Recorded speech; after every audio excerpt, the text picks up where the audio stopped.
Hi,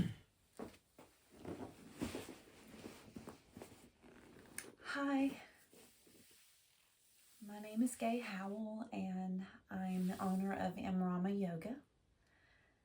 And I'm making this video really specifically for a friend of mine who is struggling with plantar fasciitis.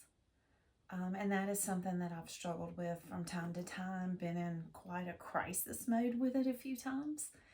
And so this is a short video with just 4 foot stretches or exercises to help with plantar fasciitis, but also just to help. You don't have to have plantar fasciitis for this to be really nourishing medicine for your feet. Our feet just carry so much weight all the time, and they get neglected a lot. So that's what this is about. And just a few pointers about plantar fasciitis. I'll link 2 products in the comments that I got from Amazon that I found helpful.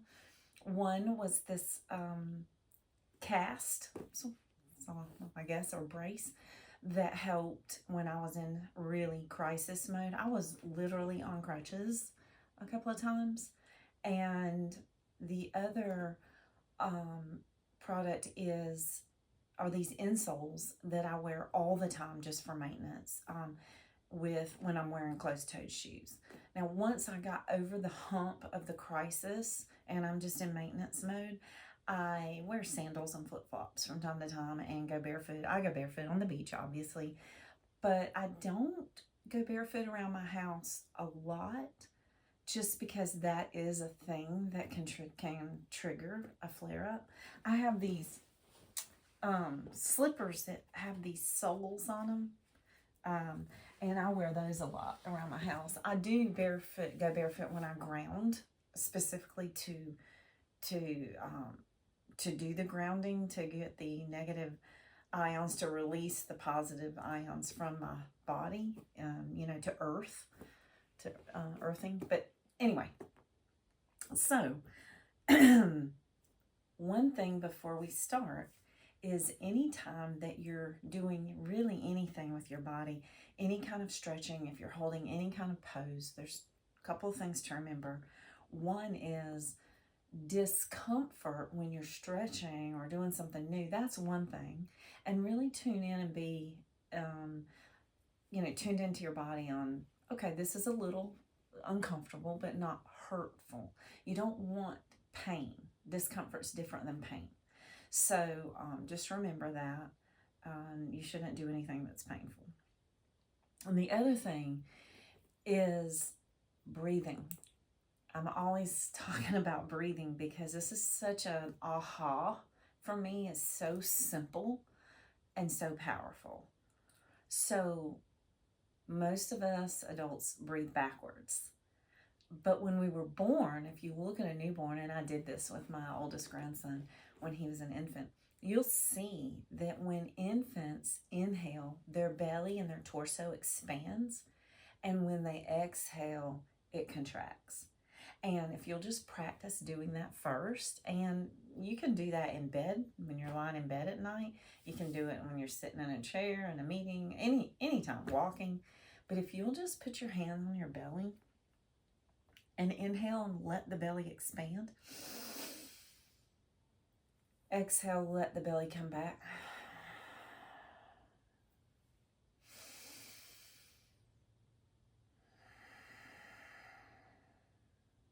If you practice that, that is the optimal way of breathing.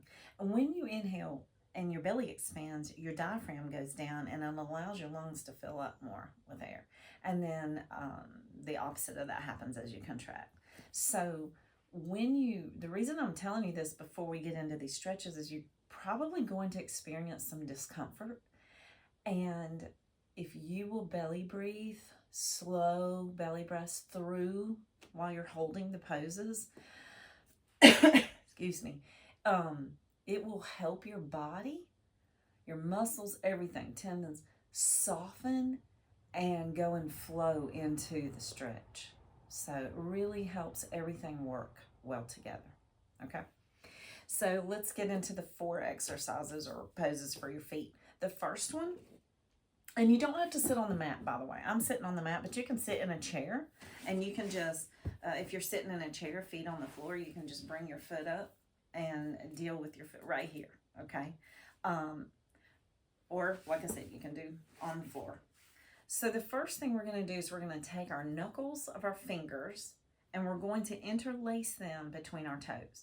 And this right here may be very uncomfortable right there without even completing this little exercise. But this is the first part.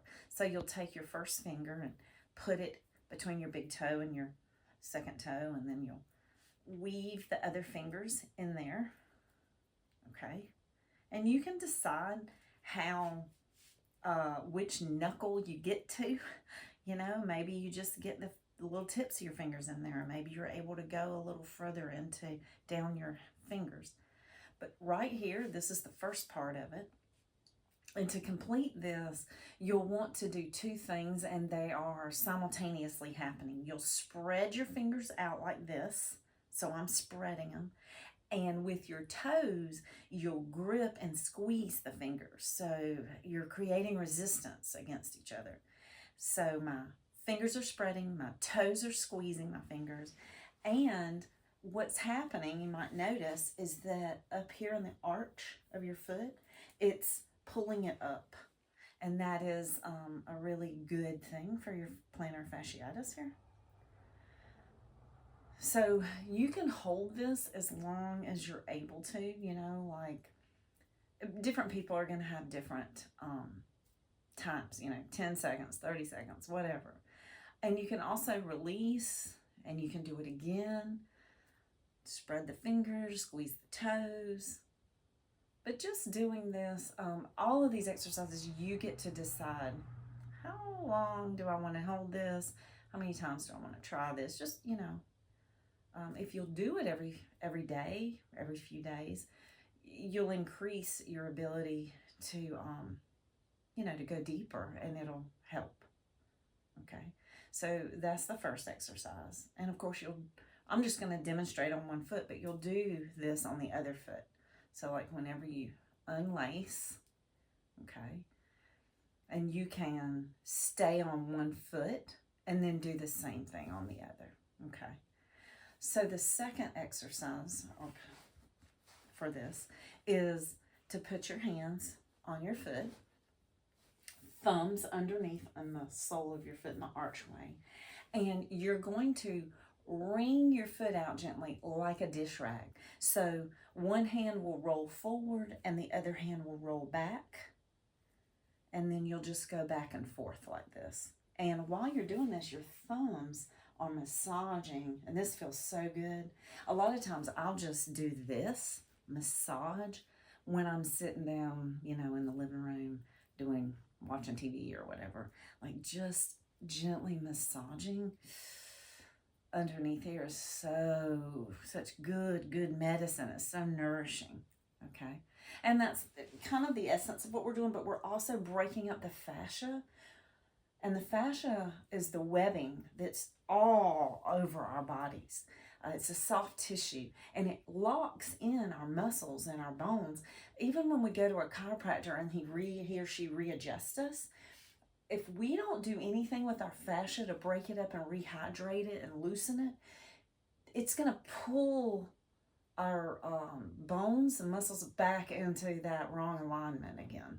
So fascia is real important, and this is doesn't seem like a lot is going on, but this is a pretty important thing to do to your feet, okay? So just do what I call the dish rag ring, okay? And again, you can decide how long you want to do it, all right? And then the third one, now this one, we're going to get on our knees. So if you do have hard floors or you have sensitive knees, put a blanket or cushion under your knee, okay? And we're going to put our toes on the mat, or you really need something soft. So please don't do this on a hard floor. Have a mat or something under you to cushion you. My pinky toe doesn't always go down, but try to get all your toes touching the mat. Now, when I first started this, it was so painful that I could not sit back like this. I can sit here now and really open up this part of my foot, but I could not in the beginning. So I highly recommend you keep your hands on the ground here and let your booty come back and just gently give yourself as much pressure on those feet as you can, and be ready anytime you need to come back and put the weight in your hands and relieve your feet. Okay, and this is where, like, do that belly breathing. Breathe into the discomfort, but don't let it go into pain. And if you're able, you can come right up and put all your weight on it and just breathe.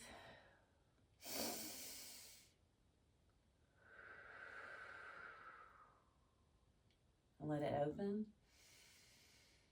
Again, you can decide. Maybe you count to 10, maybe 30. Maybe you stay here a full minute. That's up to you. But you're welcome to just listen to your body. And if you need to come in and out of it a few times, that's fine. Now, when it is time to finish, you're going to need to bring your hands down, gently bring the weight off your toes. They're going to be stiff. And just gently tap them out, like the tops of your feet on the mat. Okay? Now, the last one it's really my favorite, but it's a little different. You're going to have to work at finding your spot. But I promise you, you will find at least one spot on your foot that is a pressure point of, I don't even know the word to give you except for it's, like that. So what we're going to do is we're going to take the top part of one of our feet and we're going to press it into the bottom part of the other foot. Okay, so just going to lay it on it, and then I'm going to bring my booty back, give myself a little weight. And if you can sit on it and you don't really feel anything in your feet, you haven't found your spot yet, and that's very likely. You'll have to lean up and wiggle your foot in a different spot. Ooh, I found mine. And you probably have more than one. This one is right on the inside part of my arch. And my top foot, I'm breathing through it, is just acting like a pressure point. It's like deep tissue massage, okay? And you just stay here as long as your body tells you, and then you can come off, you can move your foot, maybe find a different spot, maybe just around that spot, but a little bit, different placement. And just try this. I really think you'll be surprised and see, like, ooh, there they are, okay? And of course, you do this on the other foot as well when you get here. And you just place the other foot on top and you come back. And like I said, be willing to work at it and move your feet around. But there it is. I found another one. So anyway, I hope this is helpful for you and you have happy feet soon. And don't forget to check out those links in the comments. And if anyone has other recommendations, put them in there. Thank you. Namaste.